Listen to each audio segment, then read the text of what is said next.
அல்லாஹ்வுடைய தூதர் சொன்னார்கள், பைத்துல் மக்தஸுக்குரிய போராட்டம், மஸ்ஜிதுல் அக்ஸாக்குரிய போராட்டம், அதிலே முஸ்லிம்கள் வெற்றி கொள்வார்கள், யகூதிகளோடு நீங்கள் போராடுவீர்கள், அந்த பள்ளிவாசல் எங்கள் கையில் வரும் வரைக்கும் மறுமை நாள் வராது. உலகம் அல்லாஹ்வுடைய தூதர் மறுமை நாள் என்று ஒன்று பேசினால் ஒருவர் வீட்டுக்குள்ளே இருந்து பேசக்கூடிய விஷயங்களை மறுமைக்குரிய அடையாளம் என்று சொல்ல மாட்டார்.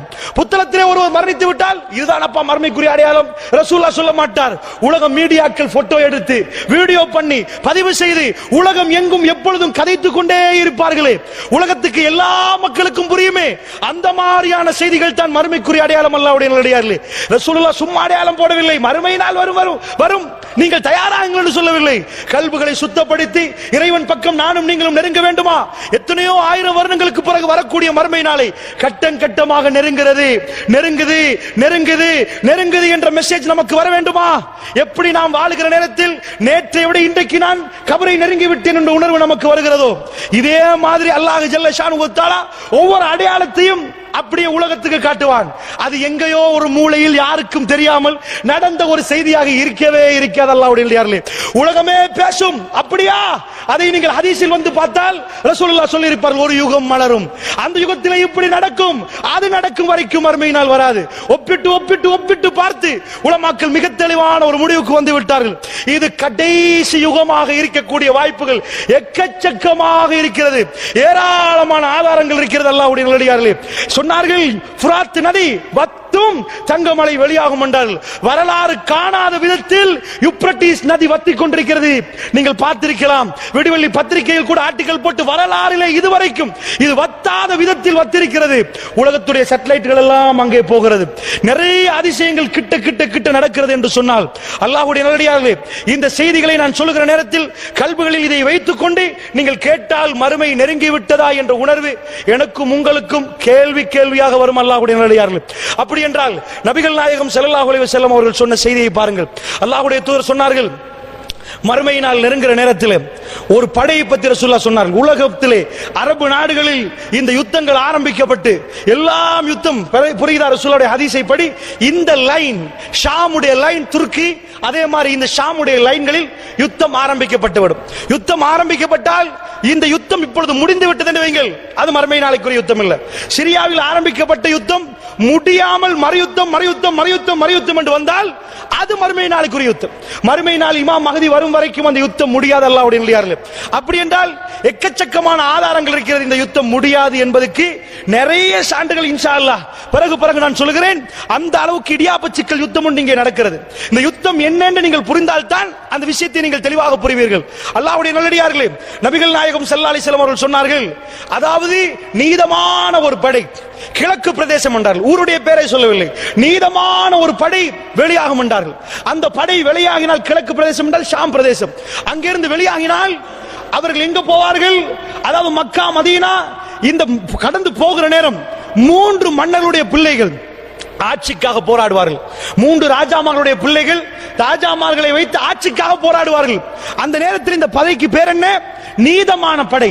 இவர்கள் காபத்துல்லாவை கைப்பற்றுவார்கள், இவர்கள் மதீனாவை பிடிப்பார்கள், இவர்கள் அந்த ஆட்சியெல்லாம் பிடிப்பார்கள். அந்த ஆட்சியை பிடித்தால் இவருடைய படைகள் எங்கிருந்து போகும் தெரியுமா? Central point Madina Munawwara. ரசூலுல்லாஹ்வுடைய மண்ணில் இருந்துதான் உலகம் எங்கும் படைகள் அனுப்பப்படுகிற அந்த மையமாக மாற்றப்படும். அந்த படை கிழக்கு பிரதேசத்தில் வந்தால் ஒரு மனிதனை சுமந்து வந்திருந்தது அந்த படை. ஆனால் சத்தியமாக அந்த மனிதரை அந்த படை கொண்டு வந்தது அந்த படைக்கே தெரியாது. அப்படி என்றால் படையில் மெல்ல மெல்ல சேருவார்களா இருக்கும். ஒரு ஜிஹாது படை கிழக்கிலிருந்து வந்தால் திடீரென்று வராது, அந்த படைக்கு மெல்ல மெல்ல சேர்ந்து வருவார்கள். அந்த மனிதர் யார்? ஷாமில் இருந்தவர் தான் அவர், ஷாமுக்கு சொந்தக்காரர். ரசூலுல்லாஹ் சொன்னார்கள், என்னுடைய பேருக்கு அவருடைய பேர் ஒத்ததாக இருக்கும், என் தகப்பன் பேருக்கு அவருடைய தகப்பன் பேர் ஒத்ததாக இருக்கும், என் தாய் பேருக்கு அவருடைய தாய் பேர் ஒத்ததாக இருக்கும், அவருடைய மூக்கு இப்படி இருக்கும். ரசூலுல்லாஹ் மிக தெளிவான வர்ணனை செய்தார்கள். எப்படி ஒரு இறை தூதர் வருவதற்கு முன்னாடி மறு இறை தூதரை மிக தெளிவாக சொல்லுவாரோ அந்த அளவுக்கு மிக தெளிவாக மறுமை நாளைக்குரிய அடையாளமாக இமாம் மஹதி அலைஹிஸ்ஸலாத்து வஸலாம் அவர்களை வர்ணித்தார்கள். அவர் ஹரத்திலே தலையை குனித்துக் கொண்டிருப்பார். ஒருபோதும் நான் மஹதி என்று சொல்ல மாட்டார், எனக்கு பையத்து பண்ணுங்கள் என்று சொல்ல மாட்டார். அங்கே உள்ளவர்கள் அவரை கண்டுபிடிப்பார். இருப்பார்கள். அவர்கள் அந்த ஹதீஸோடு தான் வாழ்வார்கள். அல்லாஹ்வுடைய நல்லடியார்களே, யுத்தங்கள் வாழுகிற நேரம் ஹரத்தை சுத்தி வளைத்த அந்த ஞாபகத்தோடு அங்கே உள்ள அதாவது உலமாக்கள் ஷேக்மார்கள் அந்த ஞாபகத்தோடு இருப்பார்கள். அவர்கள் கண்டுகொள்வார்கள், இவர் இமாம் மஹ்தி. எல்லோரும் பையத்து செய்ய ஆரம்பிக்கப்படுகிற நேரம், பையத்து நடக்க ஆரம்பிக்கப்படும். உலக முஸ்லிம்கள் ஒரே அணியில் திரளக்கூடிய இமாம் மஹ்தி அலைஹிஸ்ஸலாத்து வஸ்ஸலாமுடைய வருகை வர ஆரம்பிக்கும். ஹரத்தில் இருந்து அந்த ஆட்சி அவர் கையிலே கொடுக்கப்பட்டிருக்கும். ஏன்? அந்த படை அந்த ஆட்சியை எடுத்து கொடுத்திருக்கிறது அவருடைய கையிலே. அவருடைய கையிலே ஆட்சி கொடுக்கப்பட்டால் மதீனாவில் இருந்து ஒரு படை போகும் என்றார்கள் ரசூலுல்லாஹ். மோஸ்ட் பவர்ஃபுல் ரசூலுல்லாஹ்வுடைய ஹதீஸை எடுத்துக்கொண்டால் ஆச்சரியமான ஒரு வார்த்தை வெளியாகிறது. இந்த படைக்கு என்ன சொன்னார்கள்? பேர் சொல்லவில்லை, நீதமான படை என்றார்கள். இதுக்கு பேர் நீதமான படை. வந்தார்களே கிழக்கில் இருந்து, அது நீதமான படை. ஆனால் அடுத்த படை என்ன? வந்த படையிலே இமாம் மஹ்தி இருக்கிறார். அவர் ஆட்சி அமைத்ததுக்கு பிறகு இன்னொரு படையை ரசூலுல்லாஹ் சொன்னார்கள். மதீனாவில் இருந்து ட்ரூப்ஸ் படைகள் அனுப்பப்படுகிற நேரம் ஒரு படை அனுப்பப்படும் துருக்கிக்காக, டர்க்கிக்கு அனுப்பப்படும், இஸ்தான்புலுக்கு.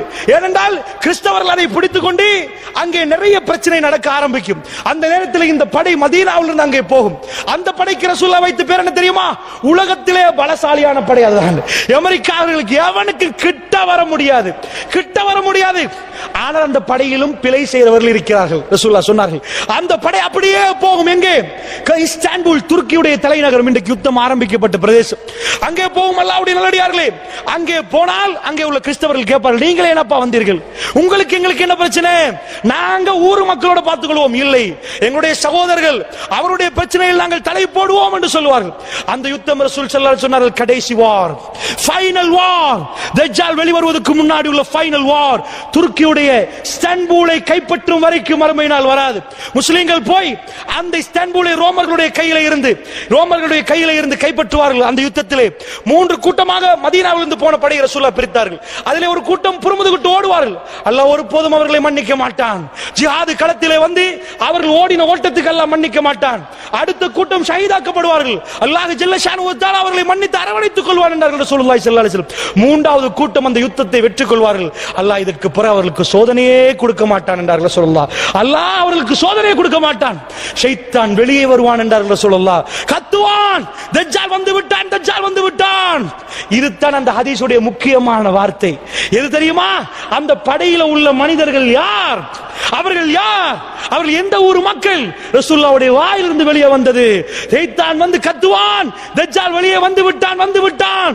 அந்த சிரியா மக்கள், ரசூலுல்லாஹ் சொன்னார்கள், அந்த சிரியா மக்கள் தன்னுடைய மனைவி மக்களை காப்பாற்றுவதற்காக வேண்டி, தஜ்ஜாலிடம் இருந்து காப்பாற்றுவதற்காக ஓடி போவார்கள் வீட்டுக்கு என்றார் ரசூலுல்லாஹ். அப்படி என்றால் ஃபைனல் வாருடைய ஜிஹாது படை சிரிய தேசத்து மக்கள். அல்லாஹ்வுடைய நல்லடியார்களே, ஷாமை பற்றி எக்கச்சக்கமான செய்திகளை நீங்கள் படித்து பார்க்கலாம். அந்த மண் பரக்கத்து செய்யப்பட்ட மண்ணிலே முக்கியமான உணர்வு படைத்த ஜிஹாதுக்கு குதிக்கக்கூடிய ஏராளமான உணர்வு படைத்தவர்கள் அங்கே இருக்கிறார்கள். அவருடைய வீடுகளுக்கு ஓடி போவார்கள். ஆனால் வல்லாஹி தஜ்ஜால் வரவில்லை என்றார் ரசூலுல்லாஹ். ஷைத்தான் பொய்யை சொன்னான். வீட்டுக்கு போய் உட்காருவார்கள். தன்னுடைய மனைவி மக்களோடு கதைக்கிற நேரம் தஜ்ஜால் உண்மையாகவே வெளியே வந்து விடுவான். திமிஷ்க், சிரியாவுடைய டெமஸ்கஸ், அதிலே உள்ள கிழக்கு பிரதேசத்துள்ள வெள்ளை மினாரா, இந்த யுத்தத்திலே அதுவும் ஒரு பகுதி உடைக்கப்பட்டிருக்கிறது. அதிலே தான் ஈசா அலைஹிஸ்ஸலாம் இறங்குவார்கள் என்று சந்தேகப்படுகிறது. அல்லாஹு அலம், அல்லாஹ் ரப்பல் ஆலமீன் மிக அறிந்தவன். ஆனால் ரசூலுல்லாஹ் சொன்னார்கள், சிரியாவுடைய டெமஸ்கஸுடைய பஸ்ராவுடைய வெள்ளை மினாராவிலே தான் அவர் இறங்குவார் சுபஹுடைய நேரத்திலே. அல்லாஹ்வுடைய நல்லடியார்களே, அங்கே இமாம் மஹ்தி அவர்கள் இருப்பார்கள். அவர்கள் இறங்குகிற நேரம் சுபஹு தொழுகைக்கான பேச்சுவார்த்தை நடக்கும்.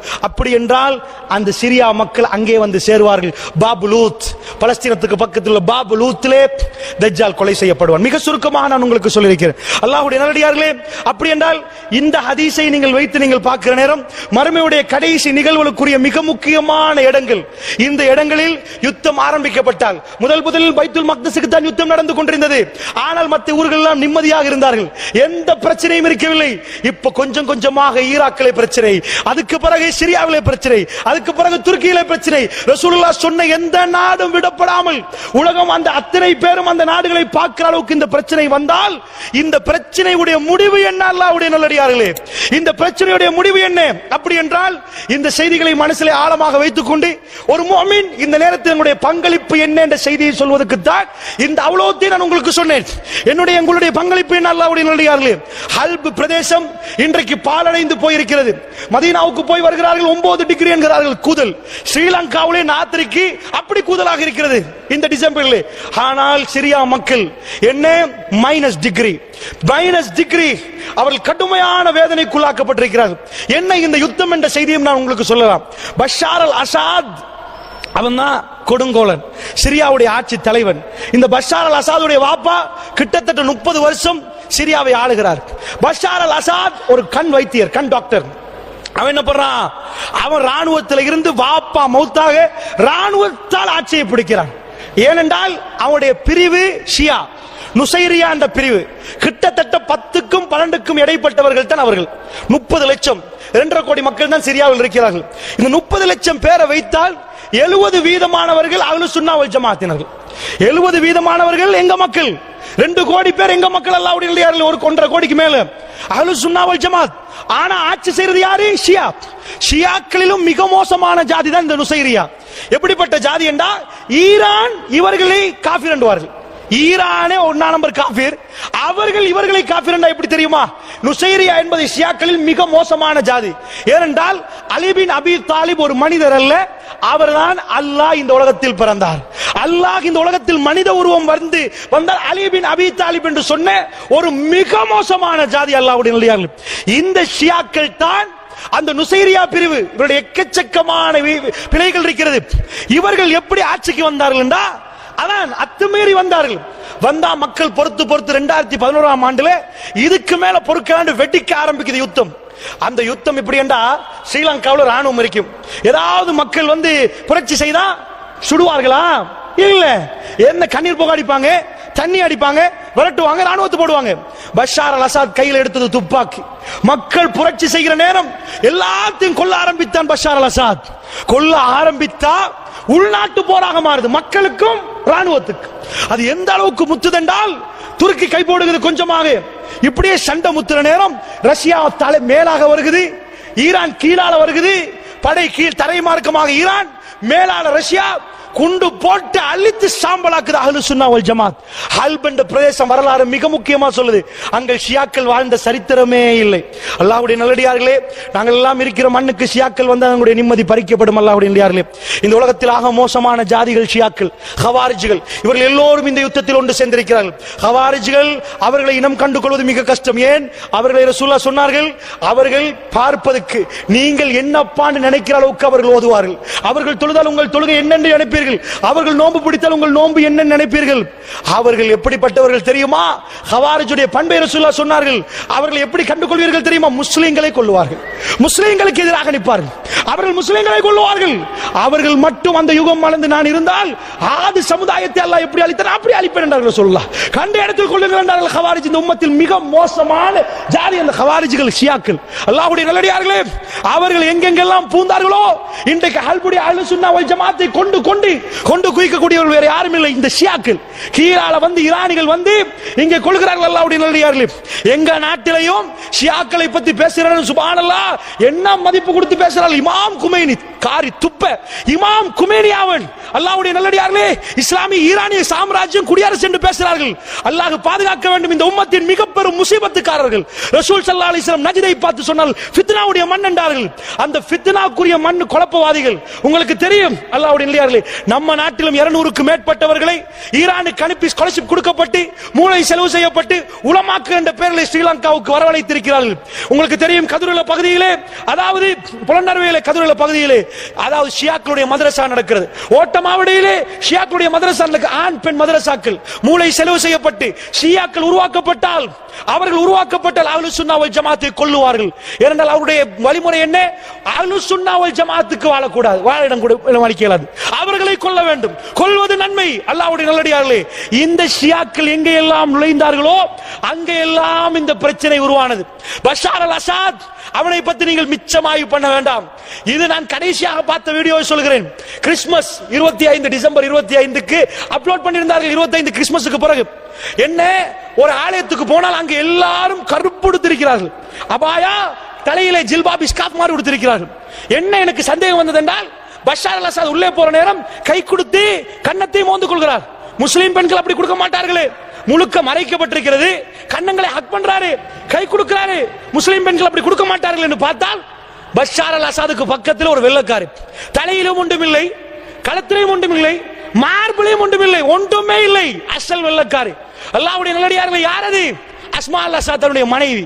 அந்த மனைவி நீங்கள் பார்த்தீர்கள், வல்லாஹி சொல்கிறேன், வெள்ளக்காரி தோப்பால் அரபு நாடுகளில் ஆளக்கூடிய ஜனாதிபதியுடைய மனைவியா இது.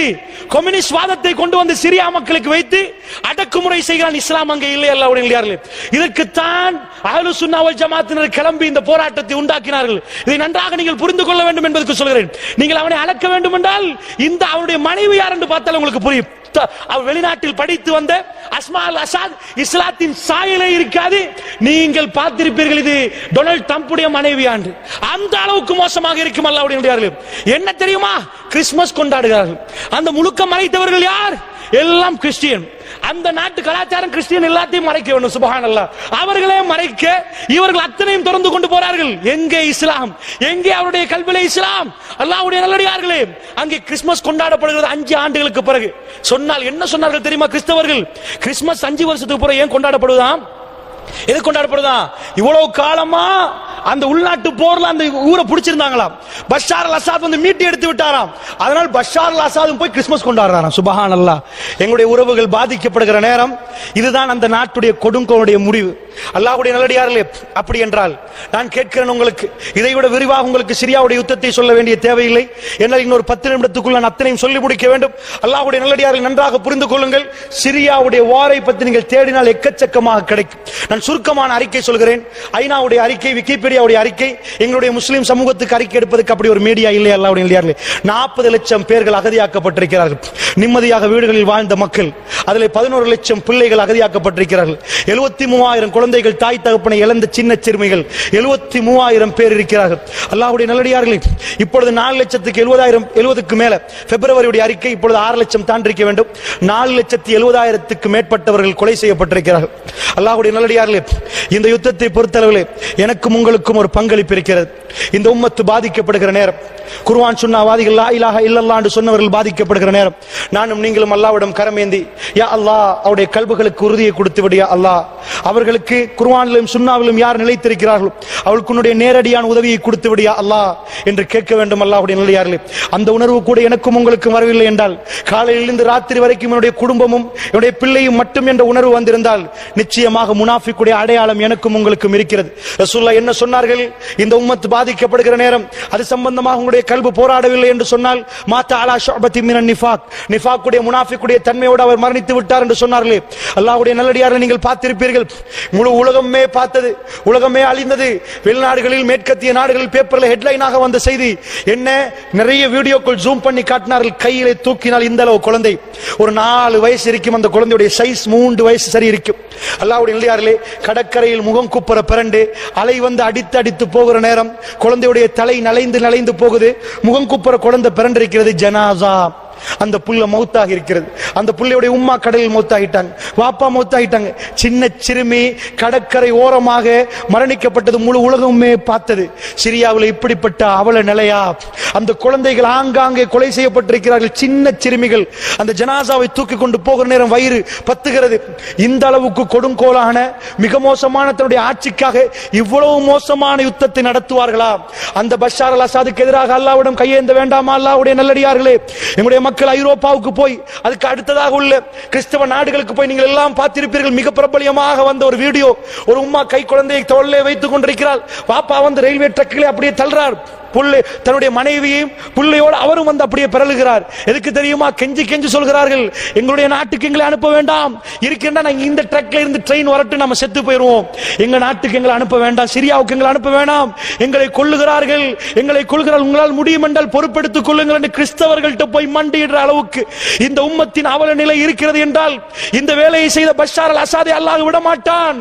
எங்களுடைய பங்களிப்பு என்ன? அல்லாஹ்வுடைய நல்லடியார்களே, முஸ்லிம் உம்மாவிலே ஒரு ரசூல் ஸல்லல்லாஹு அலைஹி வஸல்லம் என்ன சொன்னார்கள்? முஸ்லிம்கள் ஒரு உடம்பை போன்று, ஒரு உறுப்பிலே பாதிப்பு வந்தால் முழு உடம்பும் எப்படி வலிக்குமோ அப்படி எங்களுக்கு வலிக்கிறதா? அல்லாஹ்வுடைய நல்லடியார்களே, ரசூலுல்லாஹ் என்ன ஹதீஸ் சொன்னார்கள்? அல்லாஹும்ம பாரிக் லனா ஃபீ ஷாமினா, எங்களுடைய ஷாம் யா அல்லாஹ், எங்களுடைய ஷாம் என்று ரசூலுல்லாஹ்வுடைய வாயால் எங்களுடைய ஷாம் என்று வந்தால் அது ரசூலுல்லாஹ்வுக்கு மட்டுமா எங்களுடைய ஷாம்? எங்களுக்கு எங்களுடைய ஷாம் இல்லையா? எங்களுடைய ஷாமில் இந்த பாதிப்பு நடந்தால் ஒரு ஜனாசாவை நீங்கள் பார்த்திருப்பீர்கள், எல்லோரும் பார்த்த செய்திகள். அப்படியே ஒரு ஜனாசாவுடைய கன்னத்திலே வாப்பா கன்னத்தை வைத்து, சின்ன ஒரு பிள்ளை ஜனாசாவுடைய கன்னத்திலே கன்னத்தை வைத்துக் கொண்டு அப்படியே கட்டி கட்டி பிடித்துக் கொண்டிருக்கிறார். அவருடைய வழக்கம் அந்த நேரத்தில் ஜனாசா மீட்பு படை புள்ளையை தாருங்கள் என்று கேட்கிற நேரம் கொஞ்ச நேரம் அவகாசம் கேட்டார். கொஞ்ச நேரம் தாருங்கள். அவர் எவ்வளவு ஊட்டி ஊட்டி இருப்பார், அவர் எவ்வளவு தலையை தடாவி இருப்பார், எவ்வளவு பேசியிருப்பார். திடீரென்று நடந்த யுத்தத்தில் தன்னுடைய பிள்ளையை பறிகொடுத்து ஜனாசா மீட்பு படை அடக்க வேண்டும் என்று கேட்கிற நேரம் கொஞ்ச நேரம் என்று கேட்டாரு. அல்லாஹ் ரப்புல் ஆலமீன் எனக்கும் உங்களுக்கும் இந்த சோதனை தரக்கூடாது அல்லாஹ்வுடைய நல்லடியார்களே. ஏன் தெரியுமா?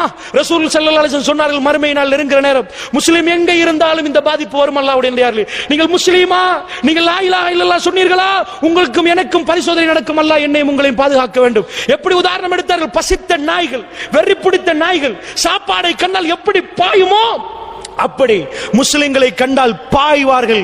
யார சொல்லலாம், யார சொல்லலாம். அந்த நேரத்திலே நாங்கள் கொஞ்சமா அதிகமா யார சொல்லலாம். பத்ரிலே மாறி இல்லை அல்லாஹ்வுடைய நல்லடியார்களே. பத்ரிலே 300, 1000, அஹ்ஸாபிலே 3000, 10,000. ரசூலுல்லாஹ்வுடைய வாய் என்ன சொன்னது தெரியுமா? அப்பொழுதெல்லாம் கொஞ்சம் அதிகம் அவர்கள் ரசூலுல்லாஹ் சொன்னார்கள், நாங்கள் அதிகமாக இருப்போம், வெள்ளத்தில் அடிபட்டு போகிற சருகுகள் போன்றிருப்போம். இதைவிட தெளிவான உதாரணம் தேவையில்லை. ஒரு முஸ்லிமை நீங்கள் பார்க்கலாம், இவ்வளவு பாதிப்புகள். இவர்கள் இன்னும் படத்தை விடவில்லை அல்லாஹ்வுடைய நல்லடியார்களே. இவர்கள் இன்னும் கூத்தி விடவில்லை. எங்கேயோ ஒரு நடிகருடைய பின்னாடி இன்னும் போகிறார்கள். முஸ்லிம் உம்மா பாதிக்கப்படுகிற நேரம் ஒரு தொழுகையில் கண்ணீர் வடித்து என்னுடைய உறவு யா அல்லாஹ், என்னுடைய உறவு யா அல்லாஹ் என்று கேட்பதற்கு எங்களால் முடியவில்லை என்றால் நாங்கள் முனாஃபிக்கா முஸ்லிமா அல்லாஹ்வுடைய நல்லடியார்களே? உடைய கல்புகளில் அதில் இடம் இல்லை என்றால் இந்த உம்மத் எங்கெல்லாம் இருக்கிறதோ அங்கெல்லாம் வெறி பிடித்த நாய்கள் மாதிரி பாயும் வரைக்கும் மறுமை நாள் வராது அல்லாஹ்வுடைய நல்லடியார்களே. அப்படி என்றால் அந்த பெரும் சோதனை எங்கள் மீது திருப்பினால் அல்லாஹ் எங்களை பாதுகாக்க வேண்டும். அல்லாஹ் எங்களை பாதுகாக்க வேண்டும். அல்லாஹ்வுடைய நல்லடியார், நீங்கள் பார்த்திருப்பீர்கள், ரோஹிங்கியா முஸ்லிம்கள், அர்கான் முஸ்லிம்கள், அவர்கள் அர்காண்டால் தனி நாடு பர்மாவுடைய, அதிலே இருந்து நாயிஃப் என்று ஒரு ஆறு இருக்கிறது. அந்த ஆறை கடந்தால் பங்களாதேஷ் அல்லாஹ்வுடைய நல்லடியார்களே. ஆறை கடந்தால் பங்களாதேஷ், ஆறு வழியாக வந்துடலாம். வந்தால் என்ன சொன்னார்கள்? கொள்ளுகிறார்கள், வீட்டை தட்டி வெளியெடுத்து சுட்டார்கள், எங்களை ஓட ஓட சுட்டார்கள். உலகத்தில் யாரும் பேசவில்லை. இன்னொரு நாடுக்கு ஒரு பிரச்சனை என்றால் சேட்டலைட் வேணுமா, அது வேணுமா, இது வேணுமா, எல்லாம் பேசுவார்கள். முஸ்லிமுக்கு சண்டை நடந்தால் எங்களுக்கு உள்ளே போக முடியாது, பெரிய பிரச்சனை, அதை அனுப்ப முடியாது. சுப்ஹானல்லாஹ், எல்லாரும் சேர்ந்து நடிக்கிறார்கள், எல்லாரும் சேர்ந்து நாடகம் ஆடுகிறார்கள். ரசூலுல்லாஹ் சொன்னார்களே, அது பொய்யாக கூடாது அல்லாஹ்வுடைய நல்லடியார்களே. வெறி பிடித்த நாய்கள் எப்படி பசித்த சாப்பாடுக்கு பாயுமோ எல்லா வெறியர்களும் எங்களை மீது சாயிறார்கள், எங்கள் மீது டெரரிஸ்ட் என்கிறார்கள், எங்கள் மீது பாயிறார்கள். ஏன்? லா இலாஹா இல்லல்லாஹ் முஹம்மதுர் ரசூலுல்லாஹ். கடைசி நேரம் அல்லாஹ் ரப்புல் ஆலமீன் சோதிப்பான் அல்லாஹ்வுடைய நல்லடியார்களே. அந்த மாதிரி அதிகமான முஸ்லிம்கள் இருந்தாலும் எல்லா நாடுகளும் மிக தெளிவாக, அந்த ஹதீஸுக்கு உதாரணம், எல்லா நாடுகளும் கதவை பூட்டிக் கொண்டது, எடுக்க இயலாது என்று. பர்மாவுடைய முஸ்லிம்கள் நீங்கள் பார்த்திருப்பீர்கள், அதை எல்லோரும் பார்த்தார்கள். அதை சோர் பார்சலை பங்களாதேஷில் இருந்து கொடுத்ததை பார்த்தீர்களா? குழந்தைகள் அழுகுது, தேம்பி தேம்பி அழுகுது, எல்லோரும் கையில வைத்து பசிக்குது, சாப்பிட்டு இருக்கவில்லை, பாஞ்சு வந்திருக்கிறார்கள் போட்டிலே, ஊடை விட்டு விட்டு, வாசலை விட்டு விட்டு, எல்லாத்தையும் திறந்து விட்டு. அவர்கள் வந்தால் பங்களாதேஷ் சொல்லுது, உள்ளே எடுக்க முடியாது, திரும்பி உங்க நாடுக்கு போங்க. அதுல ஒரு ராணுவ வீரர் எல்லாருக்கும் சாப்பாடு கொடுக்கிற நேரம் போக்கஸ் பண்ணி காட்டினார்கள் வீடியோவில். அவருடைய கண்ணால் கண்ணீர் ஓடுகிறது. என்னால் குழந்தைகள் அழுகிற நேரம் அவருடைய பிள்ளை அவருக்கு ஞாபகம் வந்திருக்கலாம். அவருடைய கண்ணால் ஓடுது. கவர்மெண்ட் உத்தரவு உள்ளே எடுக்க முடியாது. சொல்றார், அல்லாஹ் உங்களுக்கு உதவி செய்வான், போங்க, அல்லாஹ் உங்களுக்கு உதவி செய்வான் என்று பார்சலை கொடுக்கிறார். அவருடைய உணர்வு கல்பு வெளியாகிறது, கண்ணால் ஓடிக்கொண்டிருக்கிறது. ஒரு முஸ்லிமுக்கு இன்னொரு முஸ்லிமுக்கு உதவி செய்ய முடியாத ஒரு காலம், ஒரு முஸ்லிமுக்கு இன்னொரு முஸ்லிம் உதவி செய்ய முடியாத காலம். நாயிஃப் அதே ஆறிலே அவர்கள் மறுபடி போட்டிலே ஏற்றப்பட்டதை நீங்கள் எல்லோரும் பார்த்திருப்பீர்கள். உலகமே இந்த செய்தியை பார்த்தது. ஒவ்வொரு சோறு பார்சலை கொடுத்து விட்டு, ஒரு சாப்பாடு பார்சலை கொடுத்து விட்டு, போட்ல ஏலா ஏலா சொல்ல சொல்ல எங்களை கொண்டு விடுவார்கள், எங்களால் போக முடியாது. என்ன கடைசி அறிவிப்பு என்ன வந்தது? நாயிஃப் ஆறிலே மீன் பிடிக்கிறவர்கள் வந்து பேசினார்கள். என்ன சொன்னார்கள் தெரியுமா? நாங்கள் நிறைய ஜனாசாக்களை கண்டோம், பிள்ளைகளும் உம்மா வாப்பா என்று எல்லோரையும் கண்டோம்.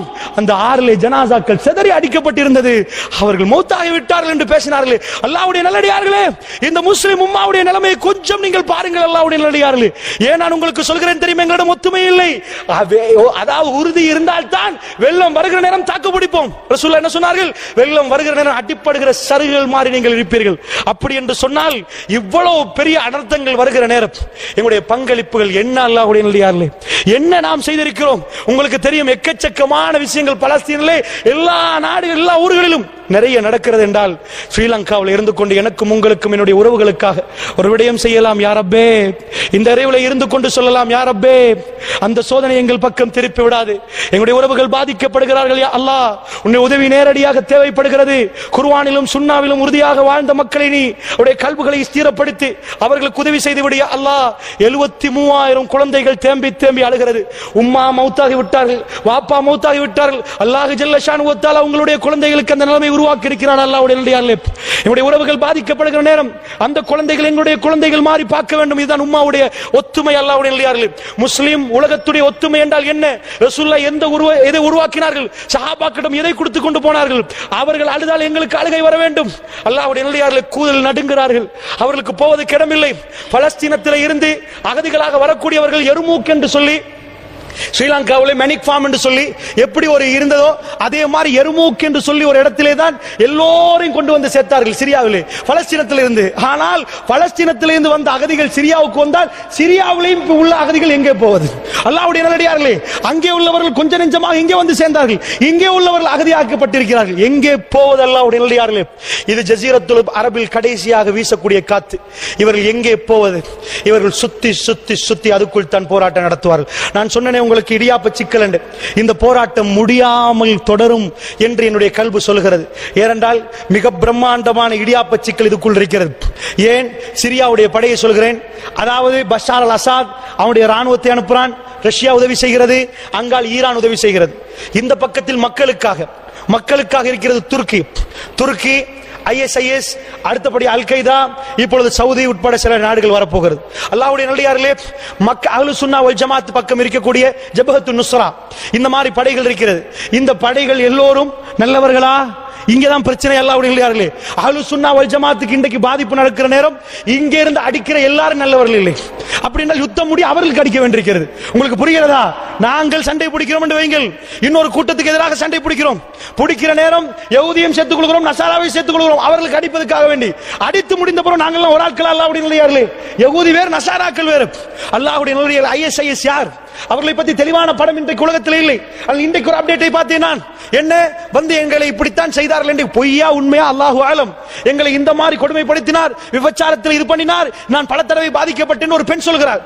ISIS யார்? அமெரிக்கா எப்படி இந்த காயை நகர்த்துகிறது? ஏன் இது மறுமை நாளுக்குரிய அடையாளமாக இருக்கக்கூடாது? ஏன் நான் இதை சொல்கிறேன் தெரியுமா? அல்லாஹ்வுடைய தூதர் ஸல்லல்லாஹு அலைஹி வஸல்லம் சொன்ன செய்திகள் எல்லாம் அடுக்கி பார்க்கிற நேரம் ரோமர்கள் கடைசியாக வருவார்களா இல்லையா? ஈராக் யுத்தம் நடக்கிற நேரம் எல்லாமே எப்பொழுதுமே இன்டர்னல் வாரை உண்டாக்குவான் அமெரிக்கா. அவன் நேரடியாக முதலில் வரமாட்டான். இன்டர்னல் வாரை உண்டாக்கிவிட்டு அவர்கள்ட்ட சில அமைப்புகள் இருக்கிறது. அவர்கள் எல்லா ஆயுதத்தையும் வித்து 10% ஒதுக்கி விடுவார்கள். ஒரு அளவு 10% இல்ல, ஒரு பேச்சு 10% ஒதுக்கினா அவர்கள் தான் வந்து மனிதாபிமானத்தை பேசக்கூடியவர்கள். எது? ஆயுதம் வித்த சலிலே ஒரு பகுதி இருக்கிறது. நீங்க சண்டை பிடிங்கடான்னு சண்டையை மூட்டி சண்டைக்கு ஆயுதத்தை எல்லாம் வித்ததுக்கு பிறகு ஃபைனலி வருவார்கள். பார்த்தீர்களா ரெட் கோஸ்டை? பார்த்தீர்களா என்ன மனிதாபம்? பார்த்தீர்களா தூக்கி போறார்கள், கெட்டி போறார்கள், அடிச்சு போறார்கள் என்பார்கள். எல்லாமே அதுல ஒரு பகுதி. அவர்கள் போட்ட ஆயுதத்தை வித்தத்தில் ஒரு பகுதி. என்ன பண்ணார்கள்? ஆப்கானிஸ்தான் வார் அடித்தார்கள், தலைபாண்டார்கள், அல் கைதாண்டார்கள். எல்லாம் என்ன நடந்தது? கடைசியில் வந்து இறங்கி எல்லாத்தையும் முடக்கி இல்லாமல் ஆக்கினார்கள். ஃபைனலா தான் எல்லாத்தையும் ஆயுதம் விற்பார்கள். உள்ளுக்குள்ள சண்டை நடந்ததுக்கு பிறகு கடைசி அவர்கள் இறங்குவார்கள், சண்டையை முடித்து விட்டு அவர்கள் கையில் எடுப்பார். இதே மாதிரி ஈராக்குடைய வார் முடிகிற நேரம் ஒரு 3500 பேர் சிறையில் அடைக்க வைக்கப்பட்டிருந்தாங்க. அவர்களை சிறையை உடைச்சிட்டு வெளியே வந்தாங்க. அல்லாஹ் அக்பர். அமெரிக்காவுடைய சிறை அது ஈராக்ல அவர்கள் தான் போட்டிருந்தாங்க. சிறையை உடைச்சிட்டு வந்தவங்க எவ்வளவு? 3500. வந்தா சிறையை உடைச்சாலே பெரிய ஸ்டோர். என்ன ஸ்டோர்? நவீன ரகமான ஆயுதங்கள். இந்த உலகத்தில் இப்ப உள்ள நவீன ரகமான ஆயுதங்கள். இந்த 3500 பேர் எடுத்தார்கள் நவீன ரகமான ஆயுதங்களை. அவ்வளவுத்தையும் கையில் எடுத்தார்கள். அவர்களுக்கு பேர் தான் ISIS. இப்பொழுது சொல்லுங்கள், இதை உடைக்க காட்டி அமெரிக்கர்கள் மாங்கா பிச்சார்களா? அல்லாஹ்வுடைய நல்லடியார்களே, இவர்கள் ஜெயில இருந்து பாஞ்சார்களா? பாஞ்சு வந்து இதை உடைத்தார்களா? உடைச்சா அவர்களுக்கு கிடைத்து விட்டதார். இது என்ன தண்ணி டோக்கா கிடைக்கிறதுக்கு? நவீன ரகமான ஆயுதங்களை இங்க வச்சது யார்? நான் சில வேளை தெளிவாக சொல்ல மாட்டேன், அமெரிக்கர்கள் தான் இவர்களை உருவாக்கினார்கள் என்று. ISIS. ஆனால் இவர்களை வளருவதற்கு அமெரிக்கா தான் காரணம். ஏண்டா வந்தவர்கள் அவ்வளவு ஆயுதத்தையும் எடுத்துவிட்டு எங்கே போனார்கள்? சிரியாவுக்கு போனார்கள். அவர்களிடம் ஹவாரிஜுடைய தன்மைகள் தெரிகிறது. ISIS இடம் அவர்கள் யார் உருவாக்கினார்கள் என்பதில் விஷயம். ஹவாரிஜுடைய சில பண்புகள் மிக தெளிவாக அடையாளம் காட்டப்படுகிறது. அவர்கள் வந்து எங்கே நுழைந்தார்கள்? சிரியாவுக்கு போனாங்க. எதுக்கு போனாங்க? இந்த ஆயுதத்தை எடுத்து முஸ்லீமை கொல்லணும், சண்டை உண்டாக்கணும், நாடு இல்லாமல் ஆக்கணும், கடைசியா நாங்க பிடிக்கணும். இதுதான் டாக்கெட் அல்லாஹ்வுடைய நல்லடியார்களே. இதுக்காக வேண்டி ஆயுதத்தை கொடுத்து போராளிகள்ட்ட ஆயுதம் கொடுத்தது அமெரிக்கா. மிக தெளிவில் இப்படித்தான் வரும். இதெல்லாம் முடிய கடைசியில் அவர் வந்து இறங்கி அவருடைய படை அனுப்பி எல்லாத்தையும் முடித்தால், நான் கேட்கிறேன், நீங்க எல்லாம் யுத்தம் முடிந்ததுக்கு பிறகு அவர்கள் இங்கே வந்து இறங்கி அவருடைய ஆட்சியை அறிவித்தால் அதுதான் இமாம் மஹ்தியுடைய வருகை அல்லாஹ்வுடைய நல்லடியார்களே. அப்படி என்றால் அல்லாஹ்வுடைய நல்லடியார்களே, இந்த யுத்தங்கள் நடக்கிற நேரம் இதை இன்னும் ஆய்வு பண்ணலாம். அல்லாஹு ஆலம், சில வேளை இது மறுமை நாளைக்குரிய யுத்தமாகவும் இருக்கலாம், இல்லாமலும் இருக்கலாம். ஆனால் மறுமைக்கு நாங்கள் ரொம்ப நெருங்கி விட்டோம் என்றால் அல்லாஹ் ஜல்ல ஷானுஹு தஆலாவிடம் நாங்கள் நிறைய கேட்கணும். சோதனைக்குரிய காலம், இந்த யுகம் முடிகிற நேரம், அதிபயங்கரமான காலங்கள் நிகழ இருக்கிறது, அதிபயங்கரமான விஷயங்கள் வர இருக்கிறது. காலையிலே ஒருவர் முஃமினாக இருப்பார், மாலையிலே அவர் காஃபிராக மாறிவிடுவார். வயும்சி முஃமினன் வயஸ்பி காஃபிரா, மாலையிலே முஃமினாக இருந்தவர் காலை எழும்ப காஃபிராகி விடுவார். அந்த நேரத்தில் ரசூல் ஸல்லல்லாஹு அலைஹி வஸல்லம் சொன்னார்கள், தனல் கட்டியை கையில் வைத்துக் கொண்டிருந்தால் எவ்வளவு கஷ்டமாக இருக்குமோ அந்த அளவுக்கு இஸ்லாத்துக்குள் இருப்பது கஷ்டமாக இருக்கும். இஸ்லாத்தை விட்டு ஓடக்கூடிய அளவுக்கு மக்கள் இருப்பார்கள். அல்லாஹ்வுடைய அதிபயங்கரமான சோதனைகள் வரக்கூடிய அந்த யுகம் மலர்ந்து விட்டதோ தெரியவில்லை. ஆனாலும் நானும் நீங்களும் எங்களுக்குரிய மிக பெரும் பங்களிப்பு அந்த மக்களுக்காக நிறைய பிரார்த்திக்க வேண்டும். அந்த குழந்தைகள் துடிக்கிறது, அழுகிறது, பசியிலே அழுகிறார்கள். அந்த பிள்ளைகளுக்காக அல்லாஹ்விடம் அதிகமான ரிஸ்களை, பரக்கத்தை அவர்களுக்காக கேட்க வேண்டும். அல்லாஹ்வுடைய நல்லடியார்களே, அப்படி என்றால் இந்த உலகத்தில் நடக்கக்கூடிய இந்த யுத்தங்கள் என்னுடைய கல்வியில் ஒரு பகுதியாக இருக்க வேண்டும். காலையிலே நானும் நீங்களும் பிசினஸுக்கு போனாலும், மாலையிலே சாப்பிட்டாலும் எங்களுடைய கல்வியிலே ஒரு பகுதியிலே ஒரு கவலை இருக்க வேண்டும். அது எங்களை முஃமின் என்று அடையாளப்படுத்துகிறது. எனக்கும் உங்களுக்கும் அந்த எந்த இதுவும் இல்லை என்றால் நாங்கள் முனாஃபிக்கா என்ற சந்தேகத்தை உண்டாக்குறது. அல்லாஹ் ஜல்ல ஷானுஹு தஆலா என்னையும் உங்களை முஃமின்களாக வாழ்ந்து மரணிக்கக்கூடிய பாக்கியத்தை தந்தருள் புரிவானாக. வ ஆகிரு தஅவானா அனில் ஹம்துலில்லாஹி ரப்பில் ஆலமீன்.